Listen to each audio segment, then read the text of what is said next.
Hi, Hello there. my name is Mark. As you read in the title, this video is going to be me talking about my latest concert experience. Here's a phone. Call somebody who cares. In the last 2 weeks, I've been to 2 shows. I went to Ozzy Osbourne's show on July 2nd, because since he's back with Zakk Wylde, and Zakk Wylde is a big influence on my playing, I thought, well, farewell tour, he may not really come back to Portugal, so I better go see him now. And just yesterday, from the time I'm recording this video, I went to see Megadeth opening for Kiss.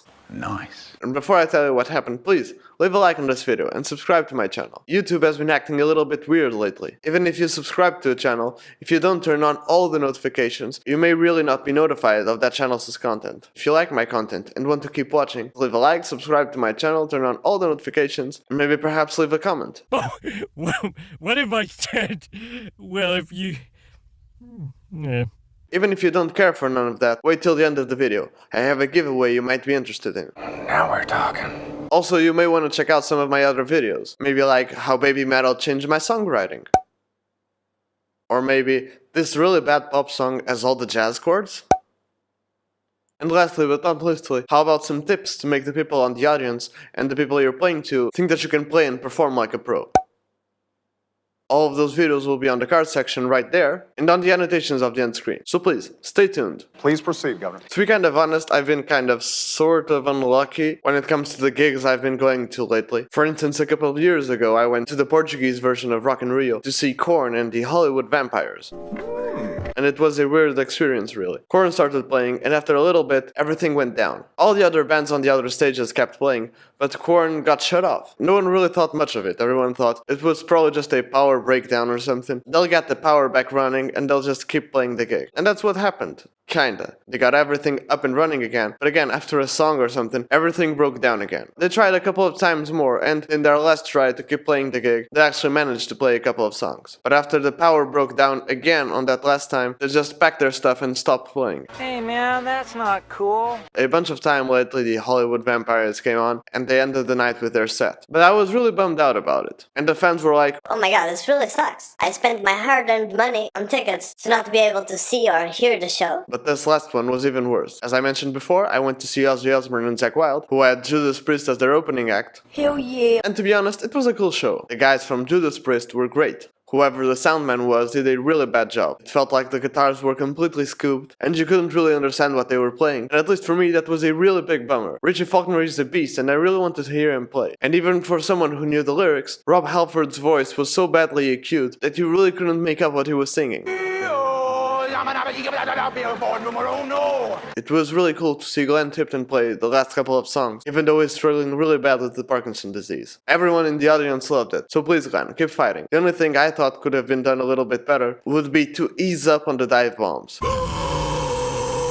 I mean, sure, I know the normies really like this kind of stuff. And if you can grab a guitar and make it squeal and make those spooky sounds and really crazy noises, it sounds cool and impressive. But every solo and every song had a bunch of whammy bar dives and bar squeals and all of that. Like, it may just have been me who's tired of dive bombs already. And if that's the case and the rest of the audience liked it, you can keep doing it. But there's more ways to fire up and amaze a crowd than just doing whammy bar dives and squeals. He's right. Do you know that? But yeah, if you discard the crappy sound quality, which I guess probably wouldn't be Judas Priest's fault, good job everyone.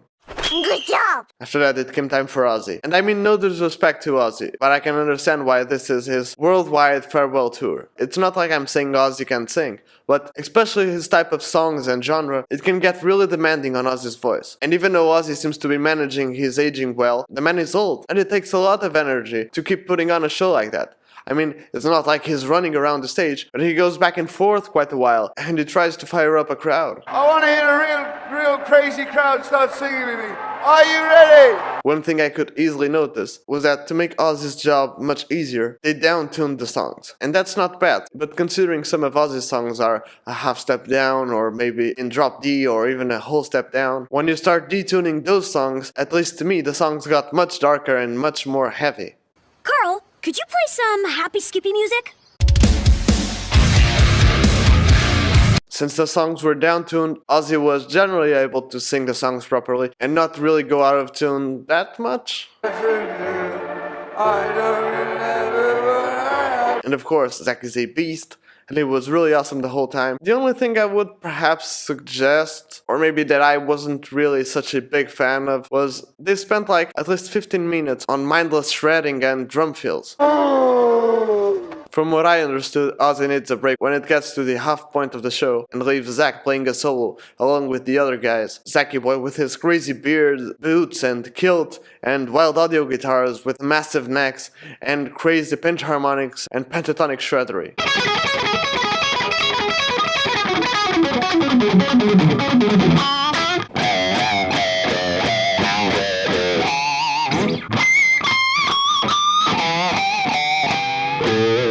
And then the drummer takes a solo and a couple of fills here and there. I do like crazy guitar solos, and I do like when drummers get the ability to show off. But those solos took forever. I mean, sure, Ozzy needs a break and he can't keep performing all the time and singing all the time, but at least I felt it came to a time when the audience was generally bored. I don't know if I would have said, don't play those big solos. Maybe I would just suggest shortening them down a little bit. Oh, hell no! But again, that may just be my personal opinion. Anybody care what this guy thinks?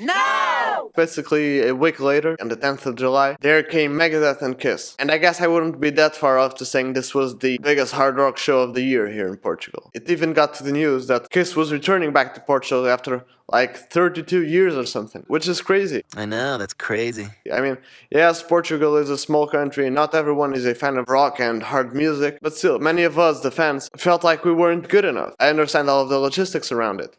If they come here and they don't sell enough tickets, or they don't sell enough merch, and they lose money by coming here, they won't really return here to play. But then that makes us, the fan, either not be able to go to their concerts, or maybe spend a hell lot of more money to go to a neighbor country, buy the tickets, then see them perform there. That really isn't cool. Not cool! And the same thing goes for Megadeth. So apparently, Kiss have only been here one time, and it was 35 years ago. That's crazy. They've edited 44 albums, and the last time Megadeth were here was like 8 years ago, or maybe 7 years ago with Slayer, and they haven't even gotten started on this. Wait, what? For a band that hasn't been here in like 7 years, they roughly played an hour show. The guys from Judas Priest were also an opening band, and they played an hour and 45 minutes. Come on, Dave. An hour show? Really? Dave Mustaine ended up saying, Oh my god, Dystopia was released like 3 or 4 years ago, and if I knew that we were going to be coming back to Portugal after so many years, ending a tour here,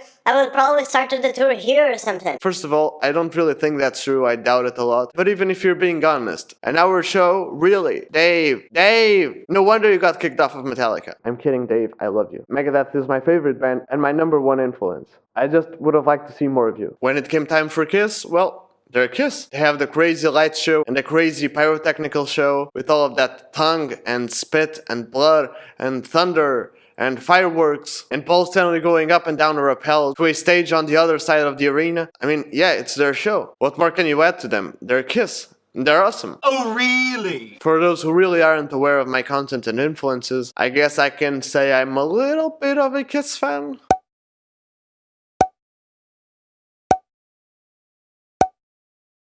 The new guys, Tommy Thayer and Eric Singer, were great. It was really cool to see these couple of guys filling in some big shoes, but not just mimicking the older guys. At least I think they were able to bring their own sound to the band without really ruining the Kiss sound. Good job to those guys.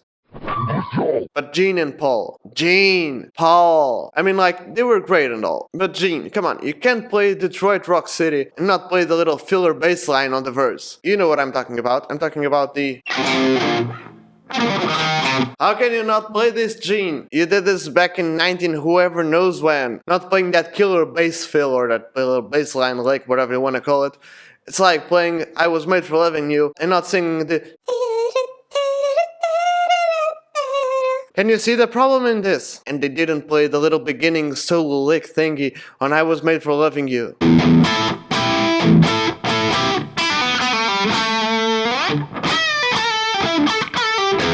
Why, Tommy? Why? That's crazy. And don't get me wrong, Paul Stanley was great, and he did this really crazy act of going, "Hello, Lisbon! How are you? We've been waiting so much to come back here. I want to see you make some noise now. And now I want you to sing with me." And even though it was really funny and amusing at first, every 2 songs, or after each known song, he was like, "Hello, Lisbon! Hello, Lisbon! Hello, Lisbon! Hello, Lisbon!" I mean, it got tiresome, but at least it was funny. Not funny, okay? And even though Paul is a great singer, some of those Kiss songs can be really demanding on his voice, and many times you can hear him crack up and not really being able to reach those high notes. It could be from either playing multiple gigs, or maybe they should just slightly detune the songs. Maybe they were already detuned, but perhaps you should consider detuning the songs a little bit more. But again, they're Kiss, and I'm just me. Now comes the harder part. Oh, shit. Here we go again. Even though I don't regret going to this Kiss and Megadeth show, it really has been the worst show I've been to lately. And it wasn't because of Kiss nor Megadeth. As I said before, Megadeth could and should have played a little bit more, and maybe there were some things that Kiss should have made or played better. What was really bad was the organization of the event. I usually try to get to the arena or the football stadium or whatever the show is like an hour earlier, but this time I wasn't really able to.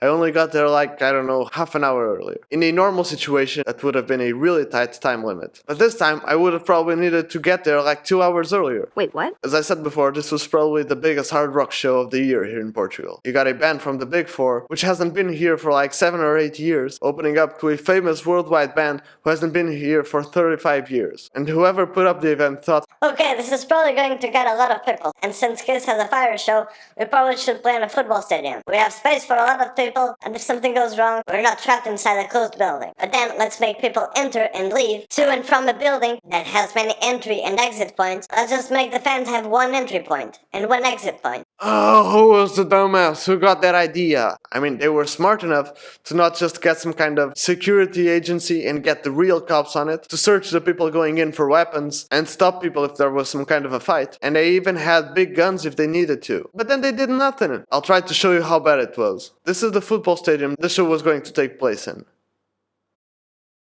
This was the only entry point. And then the line went like this.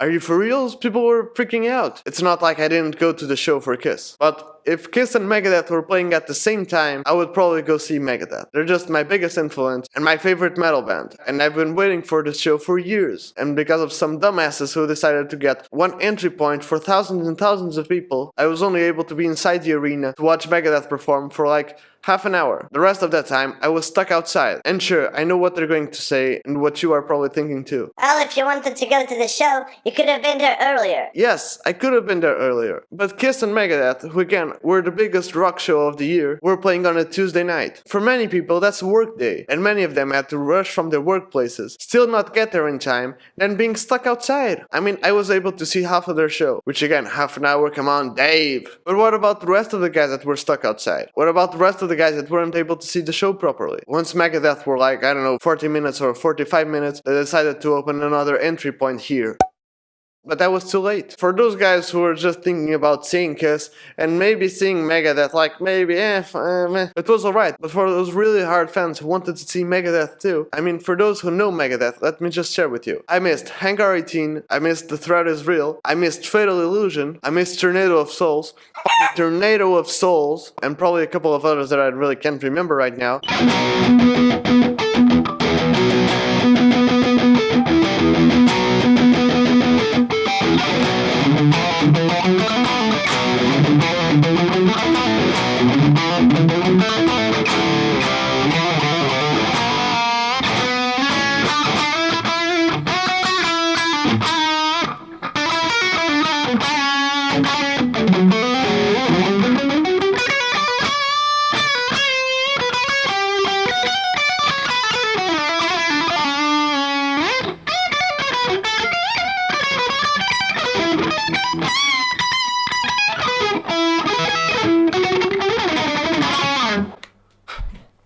I'm still half asleep, I'm sorry for that mess. But the only songs I was able to hear, like the smallest little bit of Dystopia, Symphony of Destruction, which was cool, but but to be honest, and I'm going to be slammed in on the comment section, I think it's an overrated Megadeth song compared to many others. I was able to hear Peace Sells, Holy Wars, and I don't really remember if I heard another song, but even if I did heard another song, it was such a good show and the performance that I don't remember it. I'm also a big Kiko Loureiro fan, and even though Marty is the bae or sensei, or whichever term I can get to show you guys how much I love Marty, Kiko is a super nice guy, and I'm happy he's in Megadeth. And I also couldn't see him play. Maybe hear him outside a little bit, but I couldn't see him play. That was super unprofessional, completely not cool. Also, I have to add that they had giant screens and they had cameras. But they decided not to use those on Megadeth, make the people standing back there only be able to see heads that are this size and not really be able to hear them properly as far as people could be. They did turn on those cameras and giant screens for Kiss, but the guys managing the cameras, they were so bad. In the first songs,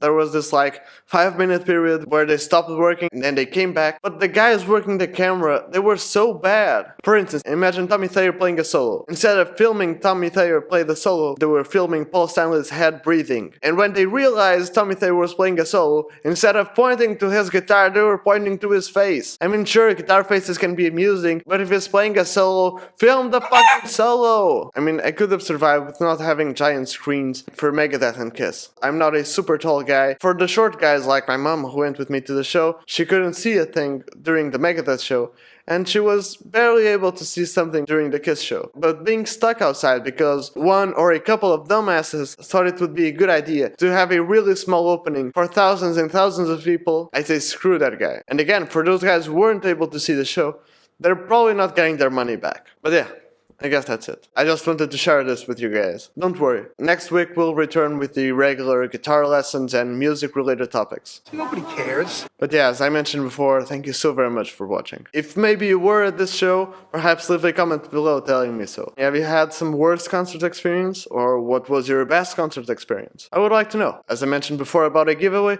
I'm giving away free one-on-one Skype lessons. Free! And anyone can enter, but they are limited though, so you gotta be fast. I am speed. And all you have to do to win one free Skype lesson and discounts on future lessons is to subscribe to my channel, turn on all the notifications, follow me on Instagram, like my Facebook page, and then DM me on one of those social media with screenshots proving that you did everything mentioned before. That's too much, man! Check some of my other videos in the cards right there and on the annotations of the end screen. As I mentioned before, thank you so very much for watching, consider subscribing, and cheers!